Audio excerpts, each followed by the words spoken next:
26 September মাননীয় প্রধান উপদেষ্টা জাতিসংঘ সাধারণ পরিষদের সাধারণ আলোচনা পর্বে বক্তব্য রাখবেন। তিনি তার বক্তব্যে জুলাই গণঅভ্যুত্থানে ছাত্র জনতার আশা আকাঙ্ক্ষার প্রেক্ষিতে বিগত এক বছরে বাংলাদেশে ঘটে যাওয়া সংস্কার ও আগামী দিনে নির্বাচন অনুষ্ঠানের মাধ্যমে একটি সত্যিকারের গণতান্ত্রিক রাষ্ট্র ব্যবস্থা গড়ে তোলার দৃঢ় প্রত্যয় বিশ্ব দরবারে তুলে ধরবেন বলে আশা করা যাচ্ছে। পাশাপাশি আন্তর্জাতিক শান্তি ও নিরাপত্তা নিশ্চিতের ক্ষেত্রে শান্তিরক্ষা কার্যক্রমে বাংলাদেশের বলিষ্ঠ অবস্থান, বিশ্বব্যাপী সংঘাত, রোহিঙ্গা সংকট, জলবায়ু পরিবর্তন ও এর প্রভাব, জলবায়ু ন্যায় বিচার প্রতিষ্ঠা, টেকসই উন্নয়ন লক্ষ্যমাত্রা এসডিজি অর্জনের ক্ষেত্রে উন্নয়নশীল দেশগুলোর প্রতিকূলতা, উন্নয়নশীল দেশসমূহ হতে সম্পদ পাচার প্রতিরোধ, নিরাপদ অভিবাসন, অভিবাসীদের মৌলিক গবেষণা পরিষেবা প্রাপ্তির নিশ্চয়তা, জেনারেটিভ কৃত্রিম বুদ্ধিমত্তার পরিপ্রেক্ষিতে প্রযুক্তির টেকসই হস্তান্তর এবং সর্বোপরি ফিলিস্তিন ও ইসরায়েলের যুদ্ধবিরতি ও স্থায়ী শান্তি প্রতিষ্ঠার প্রয়াস তার বক্তব্যে উঠে আসবে।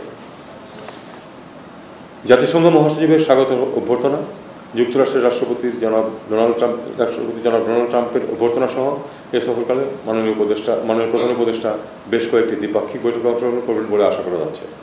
আসলে এ সময় অনেক বৈঠকের সিদ্ধান্ত শেষ মুহূর্তে হয়ে যায়, সে বিবেচনায় নতুন বৈঠক তালিকায় যোগ হতে পারে, আবার সময়ের অভাবে কোনো বৈঠক বাদও পড়তে পারে। এবারে সাধারণ অধিবেশনের সাইডলাইনে আমিও বেশ কয়েকটি ইভেন্টে বাংলাদেশের প্রতিনিধিত্ব করব। এর মাঝে বিশেষভাবে রয়েছে Commonwealth foreign affairs ministers meeting, piece building commission ministerial level meeting, foreign minister level meeting of the group of 77 and China, ministerial level meeting of women, peace and security, focal point network, annual coordination meeting of the OIC foreign ministers, informal ministerial council meeting of SICA, BIMSTEC foreign ministers meeting, LDC ministerial প্রভৃতি। এটা বলার অপেক্ষা রাখে না যে সরকারের বর্তমানে অন্যতম অগ্রাধিকার হল জনগণের আশাকাঙ্ক্ষার প্রতিফলন ঘটিয়ে প্রয়োজনীয় সংস্কার করা এবং সুষ্ঠুভাবে আসন্ন জাতীয় নির্বাচন আয়োজন করা।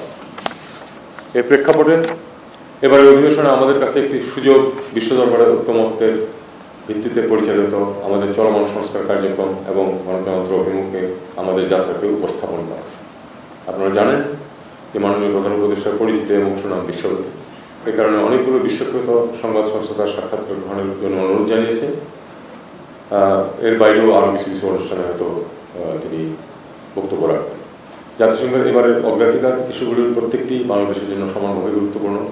এই ইস্যুগুলির উপর যেসব ইভেন্ট আছে বাংলাদেশ তার সবকটিতেই সক্রিয়ভাবে অংশগ্রহণ করবে বলে আশা করছি।